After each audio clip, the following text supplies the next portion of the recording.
Well, good evening. Welcome to another edition of Take 5. It is Sunday night, June 5th, 2011, because I overslept this morning, had to rush to church and then to work. So, getting this on late, if you were looking for it this morning and didn't find it, thank you for finding it now. Of course, we've got everything archived. Haven't missed a day, I don't think, since January 1st, but I might be wrong. Just keep scrolling down my Facebook page and had probably about 50 new Facebook friends added in the last 2 or 3 days. So if you're watching for the first time, thank you for joining me. I do these every day. We're in Matthew chapter 23. We started with Matthew chapter 1, verse 1. We're going through the entire New Testament as long as the Lord lets me live. So we are in Matthew 23, as I said. We are in verse 25. Woe to you, scribes and Pharisees, hypocrites!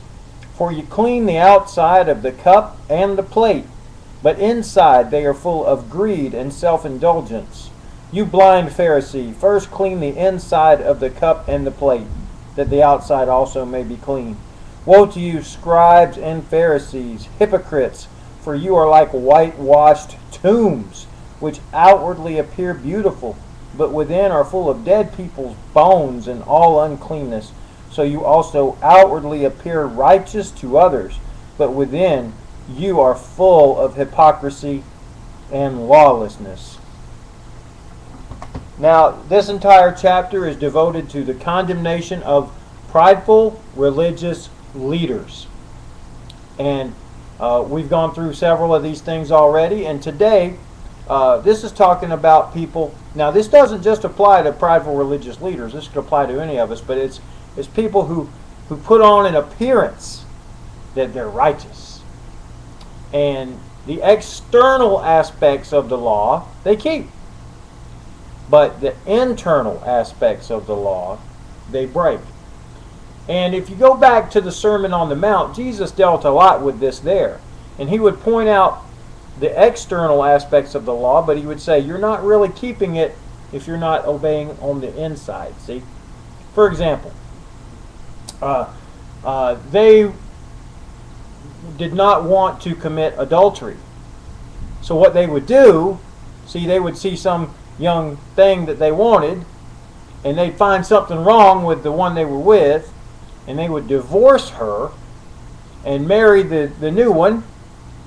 So technically it wasn't adultery, but what Jesus says is what's going on the inside is you're wanting out of your marriage. You're wanting this other person, so you're appearing like you're keeping the law because technically you found something wrong with the one you were with, and they made it so broad that you could find anything wrong pretty much.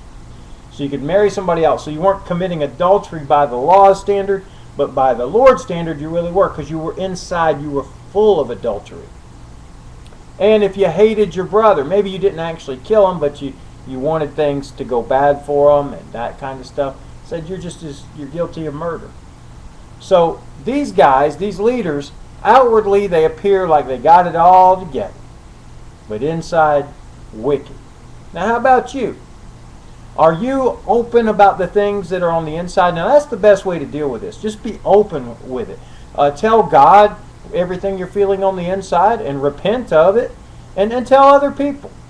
Have one or two close friends you can confide in and say, hey, I struggle with whatever it is, these internal sins, whether that be like envy, that's a big one, or anger, or lust.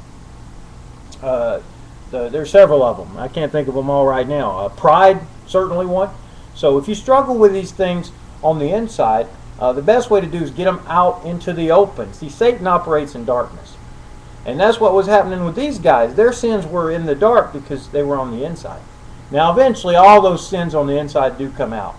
But it's much better if you can be open about your struggles and open about the things going on and get them out now instead of them coming out in other ways that are destructive.